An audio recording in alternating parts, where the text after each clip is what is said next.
Now, irony takes many forms, and in this case, it was Ma's last phone call that stamped the meaning of irony into our brains. The very next week, she did die, as if to say, "See, I told you I was sick." Never having been close to Ma, especially those last 10 years, I actually had to laugh when Margaret broke the news to me.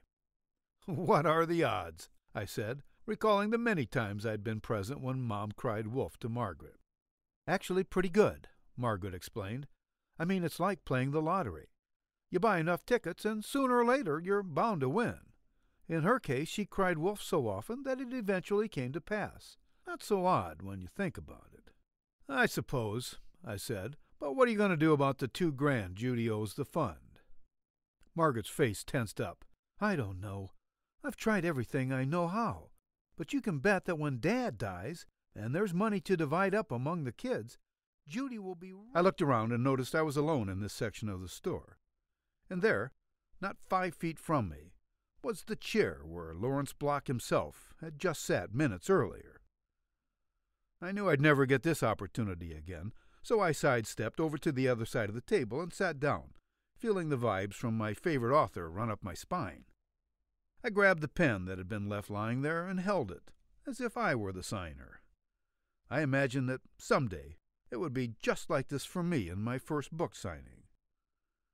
As I sat there, pretending to be someone I wasn't, I noticed a customer enter the store and approach the table. I suppose that he was another autograph seeker, but he had no book in his hand. There were 4 or 5 copies of the book still lying on this table, and I decided to have some fun with this guy while the opportunity was still there. "Hello," I said. "Have you come to buy one of my books?" I was really getting into this role-playing by now, and in some strange way I felt like I really was Lawrence Block for that brief moment. "Yeah," a deep voice answered. "Do you have any idea what you've done?" Now, I could go on about how Roy courted Paula and how the two began keeping steady company, but suffice it to say that for the next 5 months they became inseparable, and this is how we find ourselves at this point in our story. Roy circled the date on his calendar and began formulating his plan to propose to Paula once and for all. He was sure what he had in mind would be memorable for years to come, and that this was one story they'd be telling their grandchildren about on their 50th anniversary. It was 20 minutes until closing time at the bank as Roy stood at the florist counter. He handed over his credit card, got his receipt, and waited as the florist placed a dozen long-stem roses in the box and tied a pretty pink ribbon. "Mrs. Johansson," I said, "I'm afraid it was a little more serious than that. They took William to the morgue. I'm sorry to tell you he was killed in the crash." Her face fell apart. "No, it can't be. I just saw him a couple of hours ago. There must be a mistake." I shook my head and placed my hand on top of hers. "No, I'm sorry, there's no mistake. It was William Johansson. We confirmed it with the boy's license." Mrs. Johansson pulled her hand out from under mine and stood.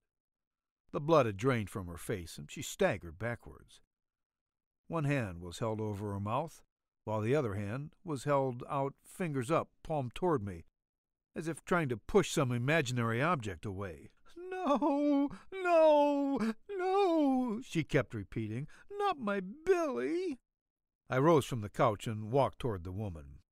"I'm sorry, Mrs. Johansson. You can stop in at the courthouse and ask for Jack Walsh. He's the coroner. He'll help you go through the process of identifying and claiming the body. I have to go now, and again, my condolences." I let myself out, stepped down the 3 porch steps, and walked over to my car. I opened the driver's door and slid in.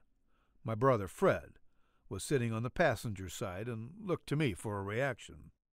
"Well," he said anxiously, "how did she take it?" I broke out laughing. You should have seen her face. She was as white as a sheet and shaking like a palsy victim. It was hilarious. Fred laughed. "I wish I could see her face when little Billy shows up later tonight without a scratch on him. Now that would be a Kodak moment."